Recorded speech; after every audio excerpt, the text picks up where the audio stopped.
इस प्रकार श्री राम जी ने सबको समझाया और हर्षित होकर गुरु जी के चरण कमलों में सिर नवाया।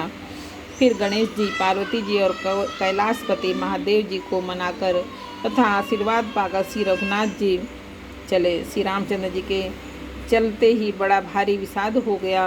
नगर का आर्तनाद, हाहाकार सुना नहीं जाता। लंका में बुरे शगुन होने लगे। अयोध्या में अत्यंत शोक छा गया।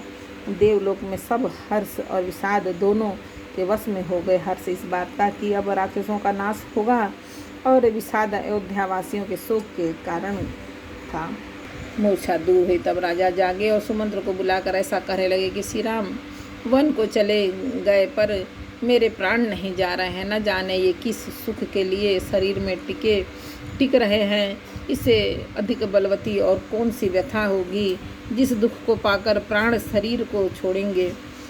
फिर धीरज धरकर राजा ने कहा, सखा तुम रथ लेकर श्री राम के साथ जाओ। अत्यंत सुकुमार दोनों कुमारों को सुकुमारी जानकी जी को रथ में चढ़ाकर वन दिखलाकर 4 दिन के बाद लौट आना। यदि धैर्यवान दोनों भाई न लौटे, क्योंकि श्री रघुनाथ जी प्रण के सच्चे और दृढ़ता से नियम का पालन करने वाले हैं, तो तुम हाथ जोड़कर विनती करना कि हे प्रभु, जनक कुमारी सीता जी को तो लौटा दीजिए। जब सीता वन को देखकर डरे तब मौका पाकर मेरी यह सिक उससे कहना कि तुम्हारे सास और ससुर ने ऐसा संदेश कहा है कि हे पुत्री तुम लौट चलो, वन में बहुत क्लेश है। कभी पिता के घर, कभी ससुराल, जहाँ तुम्हारी इच्छा हो वहीं रहना। इस प्रकार तुम बहुत से उपाय करना। यदि सीता जी लौट आई तो मेरे प्राणों को सहारा हो जाएगा, नहीं तो अंत में मेरा मरण ही होगा। विधाता के विपरीत होने पर कुछ बस नहीं चलता। हाँ राम, लक्ष्मण और सीता को लाकर दिखाओ। ऐसा कहकर राजा मूर्छित होकर पृथ्वी पर गिर पड़े। सुमंत्र जी राजा की आज्ञा पाकर सिर नवाकर बहुत जल्दी रथ जुड़वाकर वहाँ गए जहाँ नगर के भासी सीता जी सहित दोनों भाई थे।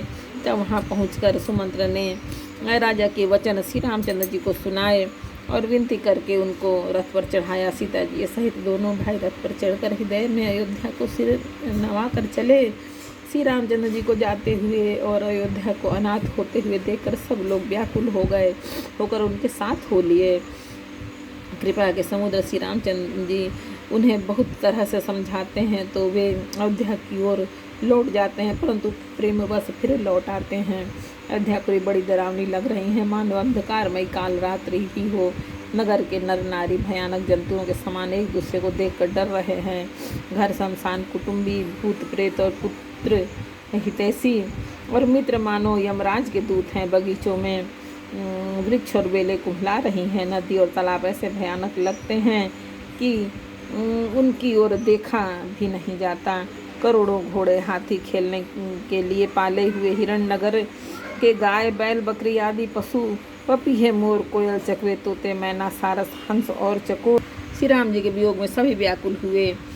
जहाँ तहाँ से चुपचाप स्थिर होकर खड़े हैं, मानो तस्वीरों में लिखकर बनाए हुए हों।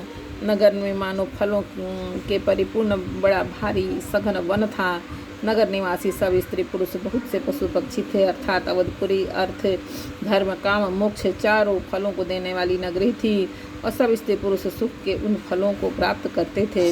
विधाता ने केकई को भीलनी बनाया, जिससे 10 दिशाओं में दुसह दावाग्नि भयानक आग लगा दी।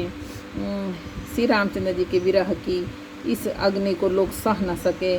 सब लोग व्याकुल होकर भाग चले। सबने मन में विचार कर लिया कि श्री राम जी, लक्ष्मण जी और सीता जी के बिना सुख नहीं है। जहाँ श्री राम जी रहेंगे वहीं सारा समाज रहेगा। श्री रामचंद्र जी के बिना अयोध्या में हम लोगों का कुछ काम नहीं है। ऐसा विचार दृढ़ करके और देवताओं को भी दुर्लभ सुखों से पूर्ण घरों को छोड़कर सब श्री रामचंद्र जी के साथ चल पड़े। जिनको श्री राम जी के चरण कमल प्यारे हैं, उन्हें क्या कभी विषय भोग वश में कर सकते हैं। बच्चों और बूढ़ों को घरों में छोड़कर सब लोग साथ हो लिए। पहले दिन श्री रघुनाथ जी ने तमसा नदी के तीर पर निवास किया।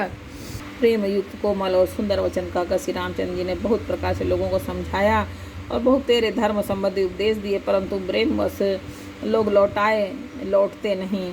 सिर और स्नेह छोड़ा नहीं जाता। श्री रघुनाथ जी असमंजस के अधीन हो गए, दुविधा में पड़ गए। शोक और परिश्रम थकावट के मारे लोग सो गए और कुछ देवताओं के माया से भी उनकी बुद्धि मोहित हो गई। जब दोपहर रात बीत गई तब श्री रामचंद्र जी ने प्रेम पूर्वक मंत्री सुमंत्र से कहा, हे तात, रथ के